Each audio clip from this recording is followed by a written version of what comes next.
Friend মোৰ চেনেলটোত আপোনালোক সকলোলৈ স্বাগতম। চ' গাইজ মই এটা বহুত দুখত আছোঁ, কাৰণ ইয়াক আপোনালোক দেখা পাইছা। এইটো কি বাৰু? এইটো হাই বুলি কওঁ, এইটো কি?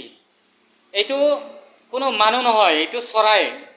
যিহেতু অলপ আগত ইয়াতে অলপ ৰাস্তাত পৰি আছিলে। তো গাইজ ইয়াৰ বৰ্তমান বুকুখন যে পূৰা ধপধপাই আছে, পূৰা ধপধপাইছে। আপোনালোক দেখা পাইছে, পূৰা ধপধপাই আছে বেচেৰা। কিন্তু যিহেতু আমি জন্ম লৈছোঁ যদি এইখন পৃথিৱীৰ পৰা যাব লাগিব, আৰু ঠিক তেনেকুৱা ইয়াৰো আজি এনেকুৱা দশা আহি পাইছে যে কি হ'ল নাজানো, দেখা পোৱা নাই। পৰি আছিলে, বাছ মই উঠাই পানী চানী খোৱালোঁ যাতে অলপমান শান্তি পায়, আৰু মাথাটো অলপ পানী দিছোঁ ঠাণ্ডা পৰিবৰ কাৰণে। দেহাটো বহুত গৰম, শুকাই আছিলোঁ, কিন্তু তথাপিও অলপ টাইম বেচেৰা শান্তি পাইছে যেন লাগিছে মোৰ। কিন্তু গাইজ একচুৱেলি আমি মানৱ জাতিটো জন্ম লৈছোঁ যদি মৃত্যু হ'ব, এইটো একদম থিৰাং। মৃত্যুটো হ'বই আমাৰ, মেন ইজ মৰ্টেল। আৰু চৰাই চিৰিকটি পৃথিৱীত যিমানে জীৱ জন্তু আছে, মানে আত্মা থকা বস্তু, এটা পিৰাঙৰ পৰা আদি কৰি সকলোৱে আমি এইখন পৃথিৱীৰ পৰা যাব লাগিব। কিন্তু আজি হঠাৎ ই যে মোৰ হাতত মৃত্যু হ'ব, মোৰ হাতত উঠি মৃত্যু সাবটি আছে, বহুত দুখ লাগে একচুৱেলি।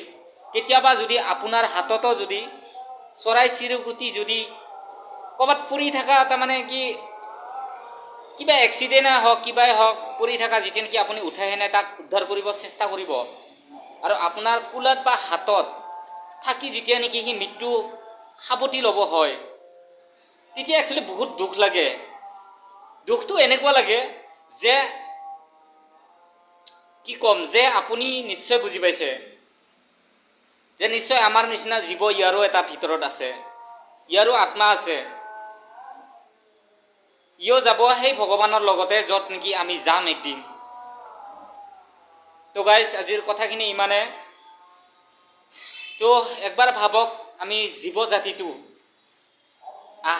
পৃথিৱীত যেতিয়া নেকি আহোঁ, তেতিয়া বহুত অহংকাৰত, বহুত হিংসাত সকলোৱে ডাঙৰ হওঁ। কিন্তু যেতিয়া নেকি মৃত্যুৰ সাবটি লগা টাইম আহে, তেতিয়া আমাক একচুৱেলি কোনেও ঘূৰি নাচায়। যেতিয়া নেকি আপুনি যাব, তেতিয়া আপোনাৰ ডেড বডি ক'ত পৰি থাকিব মাত্ৰ ঈশ্বৰে জানিব।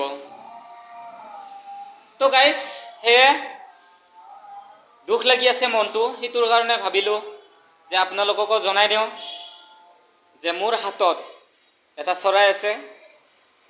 সেই চৰাইটোক লাষ্ট, যিহেতু ছ'চিয়েল মিডিয়াত হয়তো এই চৰাইটোৱে ভগৱানকো প্ৰাৰ্থনা কৰিছিল যে প্ৰভু ছ'চিয়েল মিডিয়াত মোকো যেনেকৈ নহওক একবাৰ,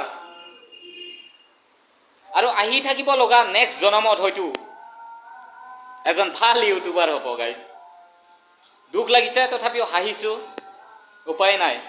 সেই দুখ মুখৰ দুখ নহয়, মোৰ চেহেৰাৰ দুখ নহয়, সেই দুখ মোৰ অন্তৰৰ দুখ। মই জানি আছোঁ যেতিয়া নেকি মই চলিয়ে বুলি ক'ব লাগিব, যেতিয়া নেকি মই চলিটোক হাতত লৈ আছোঁ, মই গম পাই আছোঁ এৰি দিয়া নাই বেচেৰা, এৰি দিয়া নাই মোৰ আঙুলিৰ পৰা। মই জানো এৰি দিয়া নাই আঙুলিৰ পৰা। দেখা পাইছে আপোনালোক কেনেকৈ ধৰি আছে। কাৰ ভয় নাই মৃত্যুৰ কাৰণে? সকলোৰে মৃত্যুৰ কাৰণে ভয়, তথাপিও যাব লগা হয় আমি এই পৃথিৱীখন এৰি। তো গাইজ ইমানে। মোৰ হাতত থকা চৰাইটোৰ বাবে যদি ভিডিঅ'টো যদি কাৰোবাৰ অলপ নহয় দুখ লাগিছে, প্লিজ কমেণ্টত জনাব, যাতে ইয়াৰ আত্মাটোৱে শান্তি পায়। আৰু সকলোকে মই এটা কথা কওঁ, এতিয়া যিমান টাইমেই হওক মই ইয়াক ৰাখিম। আনকি মই এতিয়া ফেনৰ তলতো লৈ যাম বা এচিতো লৈ যাম, কিন্তু আপোনালোকে যাতে আশীৰ্বাদ দিয়ে। যদি ভিডিঅ'টো চাই আছে, প্লিজ ভগৱানক যাতে প্ৰাৰ্থনা কৰে, যেনেকুৱা আমি মানৱ জীৱনত, মানৱ জাতি মৰিলে এটা আত্মা শান্তিৰ কাৰণে প্ৰে কৰোঁ। আপোনালোক ইমানখিনি প্ৰে কৰিব দৰকাৰ নাই, যাতে ভিডিঅ'টো চাই মনতে অলপমান, এই আৰু বাই।